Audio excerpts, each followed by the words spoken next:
Continuing with 9/11, we turn to Wes Small, who was at the Basin Triangle with the march this afternoon.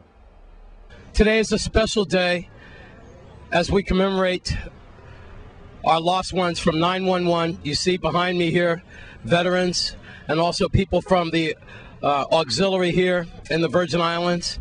And I'm here now with Miss White. I'm sorry, your first name again? Bielka. Bielka White. Today is a special day for you, sweetheart. Unfortunately, you lost your mom during the 9/11 attacks. Yes. All right. Well, how do you feel, though, today, 7 years from the attack, that you have a new adopted family, they just love you, and the fact that everyone here loves you and that you are taking part in this celebration? I feel fine. It's a little hard for you today, Yeah.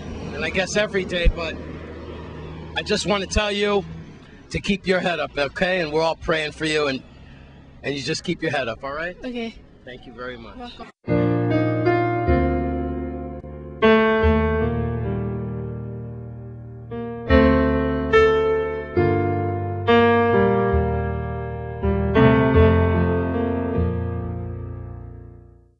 Very special day today, 9/11.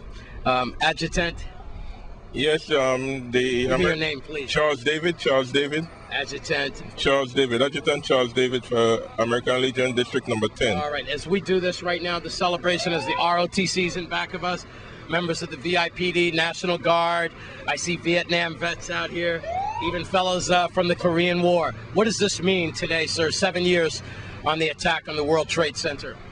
Well, we out here to commemorate this solemn occasion and try to remember those who lost their life during the 9/11 event. And the American Legion plans to do this event every year in commemoration with the American Freedom Walk Foundation.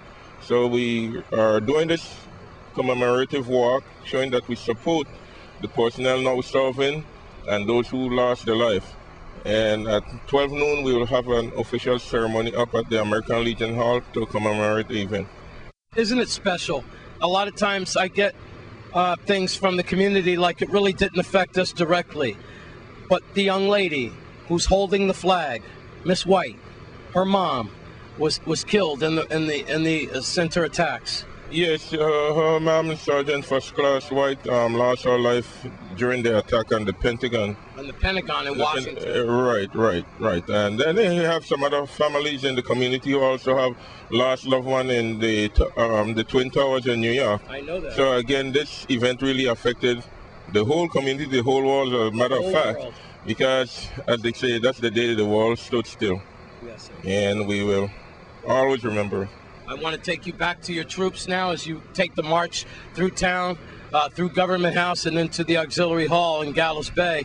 And once again, I want to thank you and everyone here in this line for serving our country, and for the youth who might as well be going to war one day. And I can't imagine this world without our men and women serving and protecting our shores. Thank you. Okay, we thank you also for showing the support to us. Yes, Thank sir. you. Thank you very much. Once again, the 7th year commemoration to the attack on the World Trade Center, also the Pentagon, and what happened 7 years ago.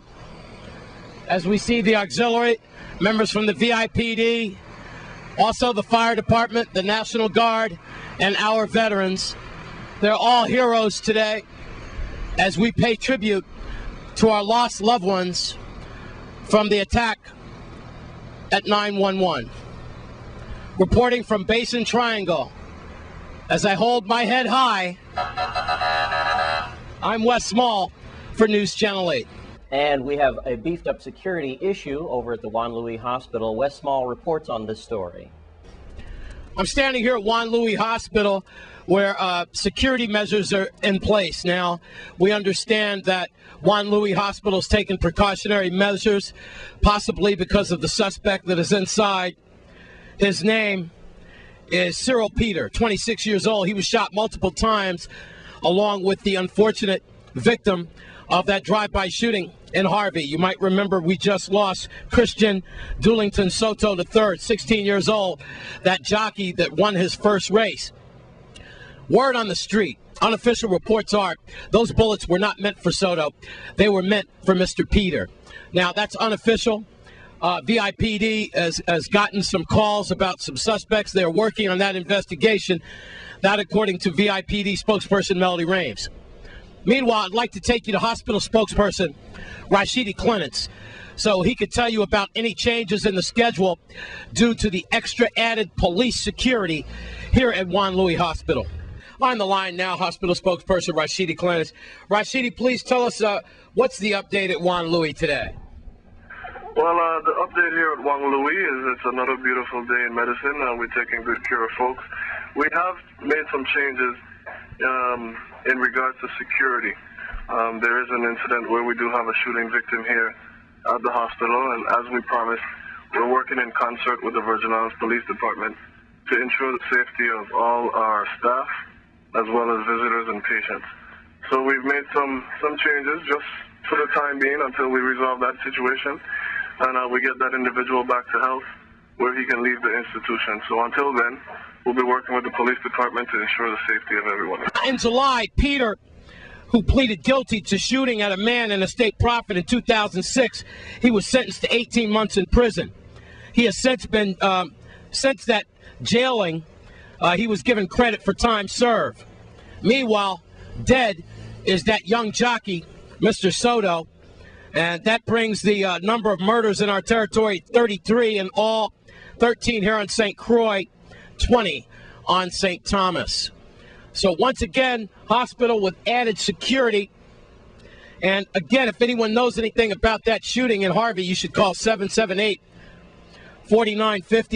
778-2211, or you can always call 911. Now you're up to date and the added security here at Juan Louis Hospital. I'm Wes Small for News Channel 8. Stay with us. We have more news ahead after these messages.